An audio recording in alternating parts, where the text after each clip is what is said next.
बिहार में कोरोना मरीजों की संख्या में लगातार इजाफा हो रहा है और बिहार सरकार की चिंता भी उसी आधार पर बढ़ती जा रही है।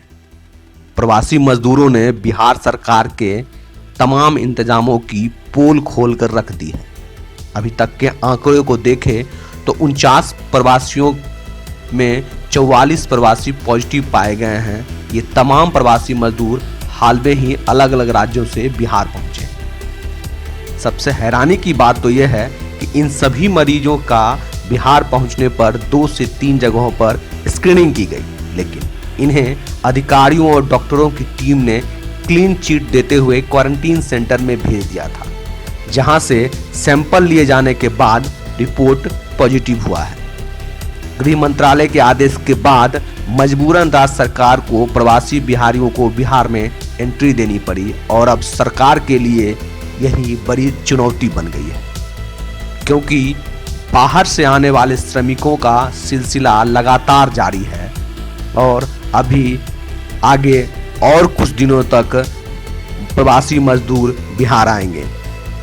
कोरोना के बढ़ते आंकड़े 650 के पार कर गए हैं और ये सरकार के लिए चिंता का विषय है।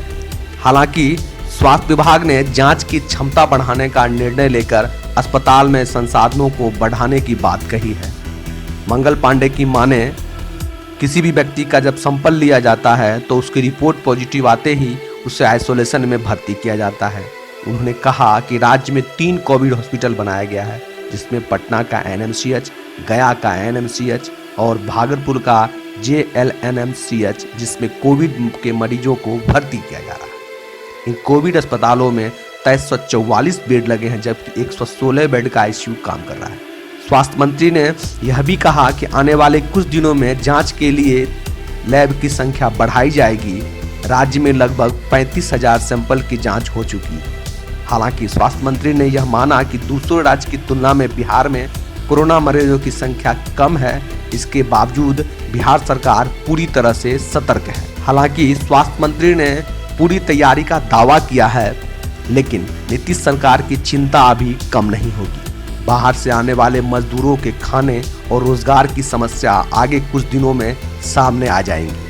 अभी जो मजदूर पहुंच चुके हैं उनको क्वारंटीन सेंटर में रखा गया है और इतनी बड़ी संख्या मजदूरों के लिए खाने और रहने की व्यवस्था में लगातार खामी की सूचना मिल रही है।